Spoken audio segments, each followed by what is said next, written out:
and welcome to this edition of Tech24. I'm Rebecca Bowring. Coming up, telecoms VIPs meet in Geneva to focus on the future of the web.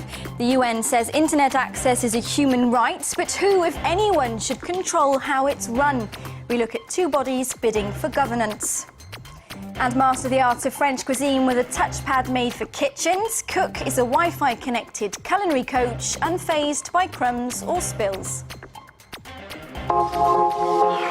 This, the 40th ITU Telecoms World, organised by the UN, is where internet policy is shaped for years to come.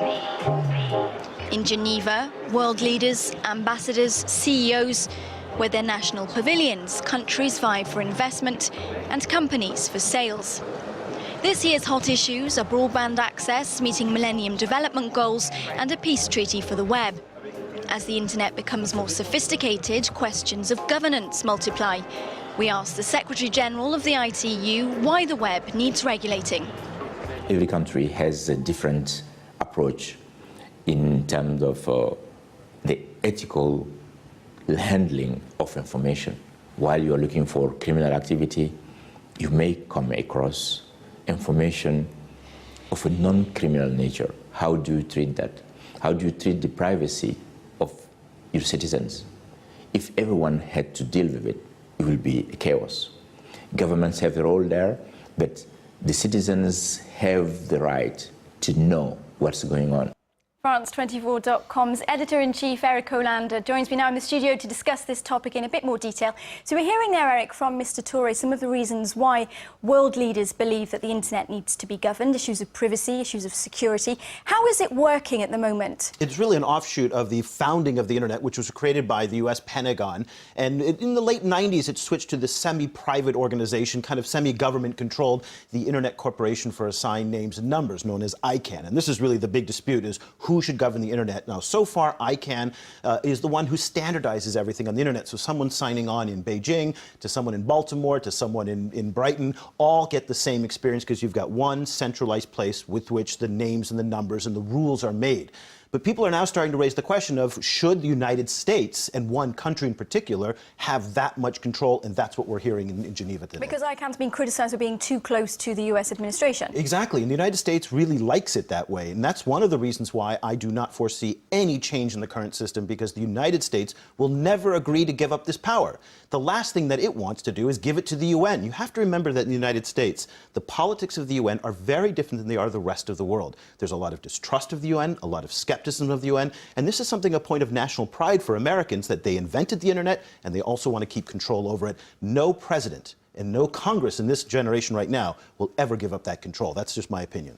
So let's talk about this UN specialised agency, the ITU. That's the body that was behind this conference that we saw in Geneva. They've been criticised in the past for being too slow to react and being a little bit out of touch. Why is that? Because they're the UN. This is the UN, and I'm going to sound very American here, but the UN is an extremely bloated, inefficient organization that is bureaucratic beyond all imagination, and this is the fastest moving industry on the planet right now. So the idea that the UN is well equipped to handle this just seems ludicrous to me. Because it grew out of an organization that started up at the end of the 1800s, right, is that right? In the 19th century is when the ITU kind of dates its origins. So it's not to say that there shouldn't be some global governance. I don't foresee how, frankly, given the current politics. But the internet is now so strategically important to countries, particularly the major powers, that it's going to be very hard to imagine a smaller power, for example, being able to encroach on the American dominance right now. It's hard to imagine. Let's talk about this new initiative that ICANN is proposing, starting in January 2012, because ICANN manages the domain names network on the internet, doesn't it? It will introduce a new host of web addresses that allow companies to buy URLs ending in their brand name, not just .com, .net. We've got a soundbite from CEO Rod Beckstrom explaining how that will work. We have a new program where we're opening up, in a simple sense, we're opening up to the right of the dot. So today you think about a .com, .net, .org, or .fr. You could think tomorrow about .company name, or .city name, or .brand. We're opening up a program so that organizations can apply for new top-level domains.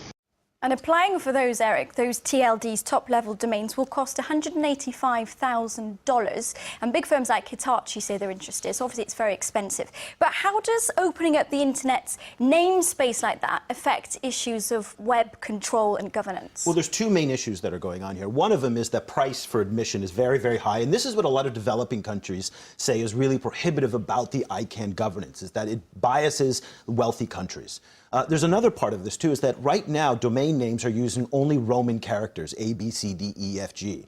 And there's really been a push from the likes of India, from the Arabic countries, and Chinese, and also other non-Roman script characters, think Japan, to have web addresses that don't only use A, B, C, D, E, and F. So those are the two big trends. But this top-level domain issue is one that's very, very complicated, because if you have too many top-level domains, like we've got .tv, .com, .info, .net, all of them, it gets very confusing. One of the reasons why the internet's been so successful is .com has been so easy for everybody to use. So now all of a sudden you're spreading this out, it's going to get more complicated. Not to say that's a bad thing, it's just going to be more complicated. But sometimes the simplest way is the best. Yeah. Thanks for that, Eric. Stay with us, Test 24 next.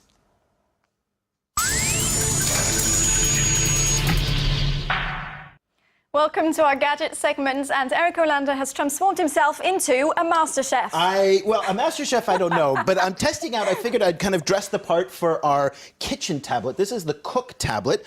€350 for a tablet that just goes into the kitchen. Waterproof, dustproof, spill-proof. Not sure if it's kid-proof or not, but a lot of functionality. It kind of replaces your cookery books. It does. It's supposed to. Now, here's the problem.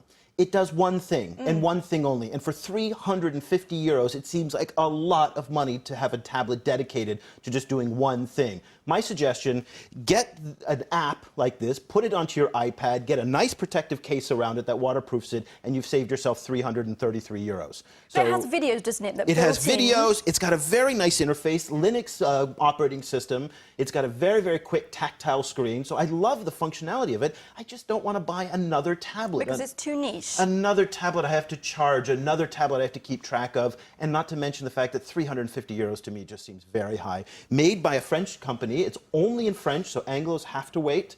So the operating system is really unique in this case. I like the idea, but I really think it's better as an app and not a standalone tablet. And they've just brought their operations from China back to Burgundy here in France, so it's unlikely the cost will go down anytime soon. Hard to imagine you're going to see it go down a lot. So the Cook is out. The Cook is out. But the uniform, what do you think? I think it's fantastic. There we go. Your wife will love it. Yes.